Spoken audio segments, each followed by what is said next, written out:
मैं गद्दार साबित नहीं होना चाहता। जो डॉक्टर बाबा साहब अम्बेडकर ने कहा था, अगर हम लोग हिंदू हैं तो हमारे समाज के युवाओं की मूंछ रखने पर हत्या क्यों? अगर हम लोग हिंदू हैं तो मंदिर प्रवेश करने पर हमारे युवाओं की हत्या क्यों? अगर हम लोग हिंदू हैं तो भगवान की मूर्ति छू लेने पर हमारे लोगों की हत्या क्यों? अगर हम हिंदू हैं तो घड़ा छूने पर हमारे लोगों की हत्या क्यों? अगर हम हिंदू हैं तो हमारी बहन बेटियों की इज्जत लूटकर उनकी हत्या क्यों? और जब उनके न्याय की हक की लड़ाई को हम लड़ते हैं तो केवल दलित, पिछड़े, आदिवासी, अल्पसंख्यक समाज के लोग लड़ते हैं। जो लोग बार बार हिंदू का राग लाप रहे हैं, जब हमारे साथ जुल्म होता है हम उसके खिलाफ बोलते हैं तो तुम लोग कहां चले जाते हो? तुम लोग हमारी लड़ाई में शामिल क्यों नहीं होते? हमारे साथ खड़े होकर हमारी न्याय की लड़ाई को उठाते क्यों नहीं हो? इसलिए नहीं उठाते क्योंकि तुम अलग और हम अलग हैं। तुम हमको अलग मानते हो।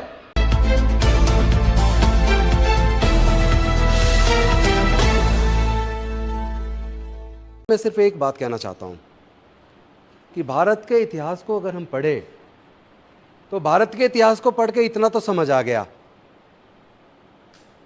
कि दुनिया को 550 साल पहले केवल सिख धर्म मिला है। उससे पहले सिख धर्म नहीं था। दुनिया को लगभग 1400 साल पहले इस्लाम मिला है। दुनिया को लगभग 2000 साल पहले ईसाई धर्म मिला है। उससे पहले ईसाई धर्म भी नहीं था। दुनिया को लगभग 2550 साल पहले बौद्ध धर्म मिला है। 2500 साल पहले जैन धर्म मिला है। उससे पहले तो बौद्ध और जैन धर्म भी नहीं था।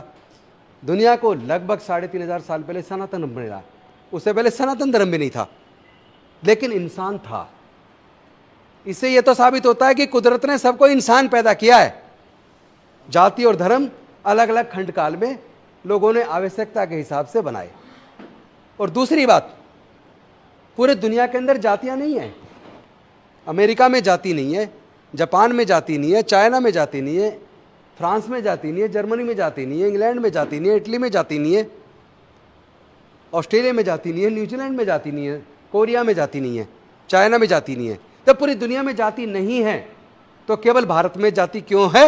या भारत के सब कॉन्टिनेंट में जहां जाके भारत के लोग बस गए, जातिवादी लोग, केवल वहां जाति है। इसका मतलब जाति कुदरत ने नहीं बनाई।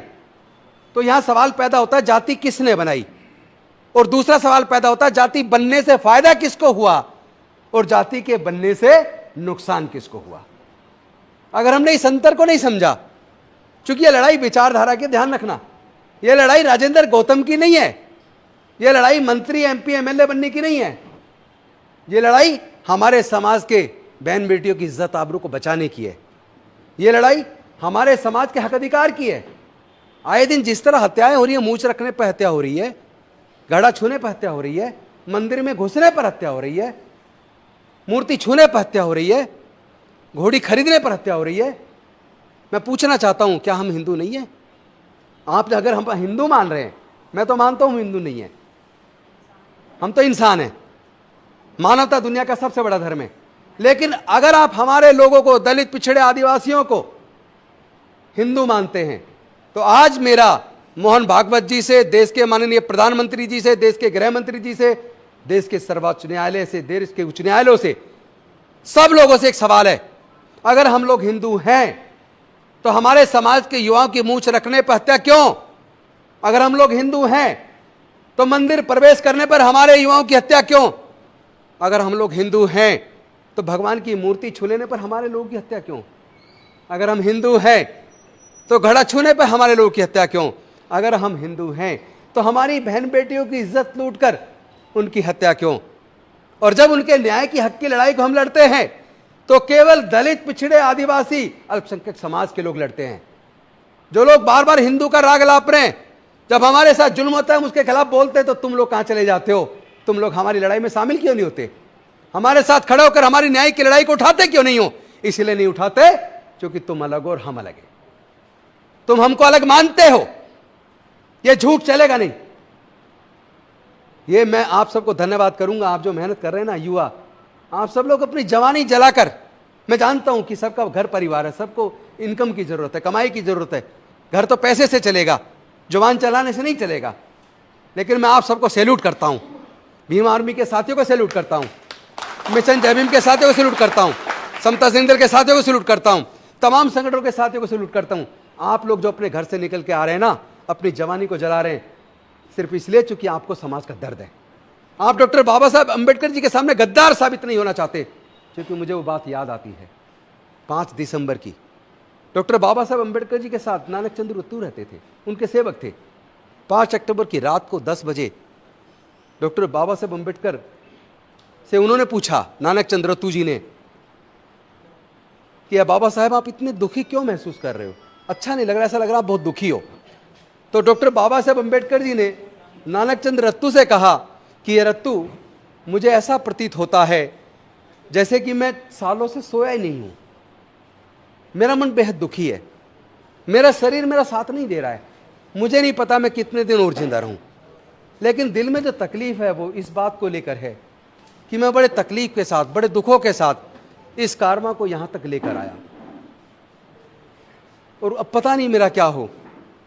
मैंने हजारों साल की गुलामी तोड़ने के लिए अपने 4-4 बच्चों को गंवाया, जवानी में अपनी पत्नी को खो दिया, लेकिन उसके बावजूद भी मैं सिर्फ इसलिए लड़ा क्योंकि मेरे समाज के लोग पढ़ लिख कर आगे बढ़ेंगे, और वो सब मिलकर जब समाज की लड़ाई को लड़ेंगे तो भारत से छुआछूत खत्म होगा, भारत से जाति के आधार पर होने वाला उत्पीड़न खत्म होगा।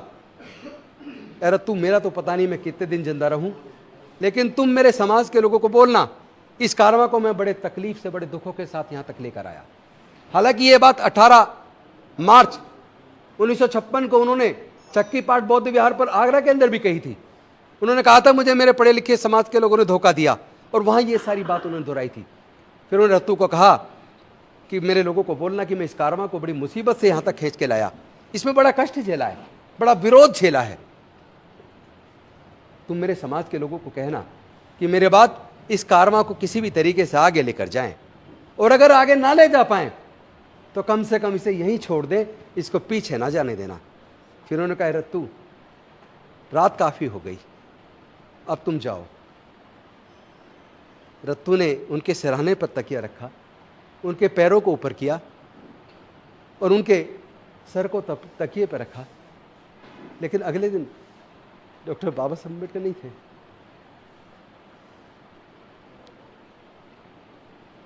मैं गद्दार साबित नहीं होना चाहता, जो डॉक्टर बाबा साहब अम्बेडकर ने कहा था, राजेंद्र भाई आगे बढ़ो। जो कारवां आपने चलाया है, इस कारवां को अब हम आगे लेकर जाएंगे। और मैं साफ कर दूं, ये मैं साफ कर देना चाहता हूं, भीम आर्मी वो भी बाबा साहब के सिपाही हैं, समता सैनिक दल वो भी बाबा साहब के सिपाही हैं, मिशन जय भीम वो भी बाबा साहब के सिपाही हैं, the Buddhist society of India वो भी बाबा साहब के सिपाही हैं, कॉन्फेडरेशन, हम सब बाबा साहब के सिपाही। और जो आज गौरव है ना, जो गौरव हमारे पास है, जो ये अच्छे तन पे कपड़े हैं, जो मान सम्मान का जीवन है, केवल डॉक्टर बाबा साहब अम्बेडकर के अकेले संघर्ष से मिला है।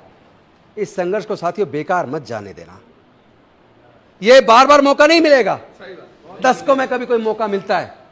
हमारे लोगों को झूठा केस बना के जेल में डाल दिया जाता है, महीनों महीनों साल साल। हमारे छोटे भाई चंद्रशेखर को भी जेल में रखा, और भी अनेकों भाइयों को जेल में रखा। ऐसे नहीं चलेगा, हम लड़ेंगे, हम जीतेंगे। इन लोगों ने साजिश रची है। ये लोग कह रहे हैं कि ये जो लोग हजारों साल तक हमारे गुलाम रहे, 16-16 घंटे काम करते थे, काम के बदले में पैसे नहीं मांगते थे, हम जो बचा कुचा खाना दे देते घर का, उसी पे जिंदा रहते थे। आज वो लोग न्यूनतम मजदूरी मांगने लगे हैं।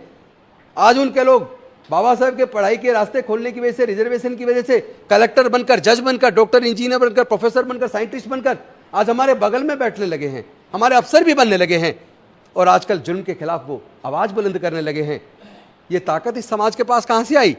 जब आरएसएस के शिविर में इस पे चिंतन हुआ होगा, थिंक टैंक में, उन्होंने कहा होगा ये ताकत इस बहुजन समाज के लोगों में, बाबा साहेब के द्वारा जो इनके पढ़ाई के रास्ते खोले हैं, इनको जो ज्ञान मिला है, और जो इनकी सरकारी नौकरी के रास्ते खोले हैं, इसकी वजह से इनके पास ये ताकत आई। तभी उन्होंने षड्यंत्र किया है कि इनकी पढ़ाई को फिर से छीन लो, इनकी सरकारी नौकरियों को फिर से छीन लो। तो सवाल यह था कि डॉक्टर बाबा साहब अम्बेडकर बहुत बड़ा हथियार देकर गए हैं।